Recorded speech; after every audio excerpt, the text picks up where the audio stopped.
Let's stay with that issue and bring in our analysts this afternoon. Matlala Setlhalogile joins us via our video link as well. And Matlala, welcome to Daytime Update. You were listening to that discussion that Vuyo Mvoko was having with the head of elections, Kgalema Motlanthe. What do you make of what he had to say? Afternoon, Michelle. I think the list shows a missed opportunity for the ANC to actually push through with the reform and renewal agenda. In his remarks, former President Kgalema Motlanthe did indicate that he could only speak for the Electoral Committee. But that is an indication to an extent that he may have been ruled, his positions of the Electoral Committee rather being overturned by the NEC. Ultimately, the NEC remains the highest decision-making body in between conferences of the ANC. Therefore, they will have the last word on what goes through, what is not necessarily accepted in the party. But more than anything else, I think the list shows a contestation of values within the ANC. Look, there has been an old fact that the ANC is a multiplicity of factions, a confederation of factions of sorts. But the mistake that many have made is to assume that the factions are based on principle, or rather the different factions share the same value systems. The different value systems cut across the different factions within the ANC.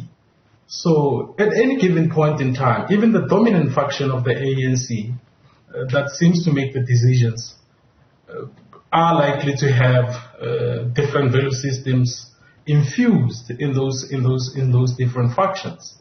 And with that said, the dominant faction within the ANC currently encompasses both those who are for reform and renewal within the party and those who South Africans might believe that they are indeed compromised. So I think this reflects a compromised decision of sorts by the ANC. I suppose, Matlala, it brings to mind the question again, and it's a question that's been asked at various points in our history and in the ANC's history about whether the Integrity Commission itself is a toothless body, is a toothless arm of the governing party. I mean, why bother sending members to the Integrity Commission when the NEC will do it at once in the end anyway? I think to an extent, the Integrity Committee of the ANC has been reduced to some tick box exercise of sorts within the party to create this facade of reform and renewal within the party. As I said, that the NEC ultimately makes the final decisions, and that NEC is comprised of people of different value systems from the different opposing factions within the party. Ultimately, I think the battle is won in the NEC, not necessarily through the Integrity Committee of the party. But the Integrity Committee was just one of those processes that they had to introduce to rubber stamp this facade of reform and renewal within the party. But that's what I'm asking you, Matlala. Why bother? Optics, politics of the optics. Yeah. The ANC for some time has been obsessed with politics of the optics rather. They have been obsessed with being seen as if they are doing something instead of actually doing what they're supposed to do. They're not necessarily committed to renewing the ANC. They are rather committed to be seen to be trying to renew the ANC. And there's a difference between those two things. So it's merely an issue of politics of the optics and creating certain perceptions that the ANC is trying to do something about its broken value system. So, that might have worked, say, 10, 15 years ago maybe.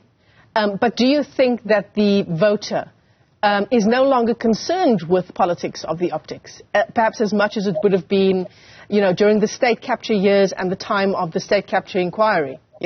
It's no longer good enough to be seen only, to be just checking boxes. the voter, given that the majority of the voter is young, and they are well read in some respects, they keep up with governance issues. Do you think it's going to be easy this time to pull the wool over their eyes? I think the biggest assumption or rather the biggest mistake people make is the assumption that the older voters are not necessarily well read and they do not necessarily apply some form of thinking process before they cast their vote. Yeah. Maybe it might be that the different categories of voters in terms of demographics and age might apply the thinking process to a different set of issues in comparison to the younger voters.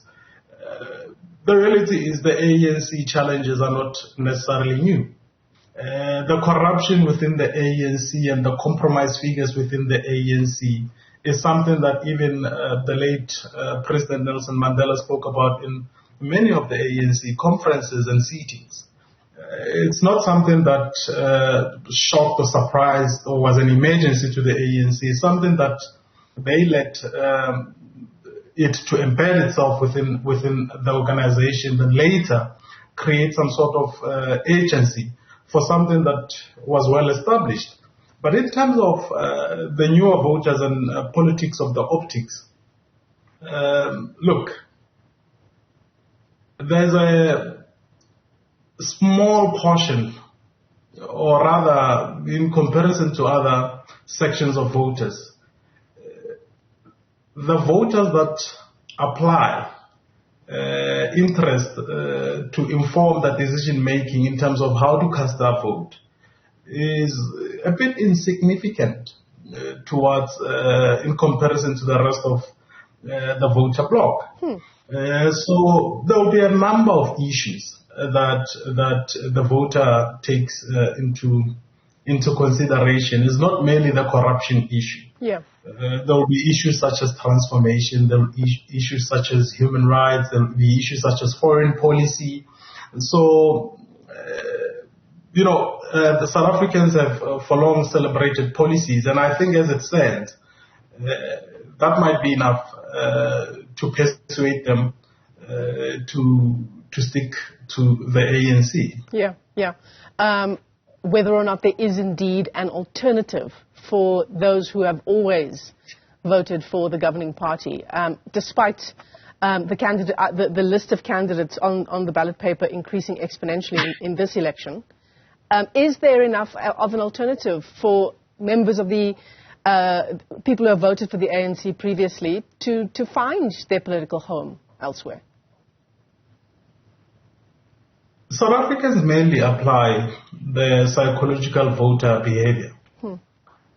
With that said, we have a crisis of the opposition in South Africa. There's this thinking that the blunders of the ANC automatically translate into support for political parties or opposition political parties. It's not necessarily the case. Opposition parties still have to attract these disgruntled voters from whether it be the governing party, the ANC, or even other opposition parties for that matter, because sometimes we get stuck into this thinking to think that the process of votership is linear from the ANC to opposition parties, whereas actually some voters move within the different opposition parties. That in itself shows that opposition parties struggle as well to retain voters. And with the blunders of the ANC, in fact, the ANC has been vulnerable for quite some time, but opposition parties have not necessarily taken advantage of the vulnerability of the ANC, mainly because of the internal challenges of the opposition parties in the country. So you're saying that it's not...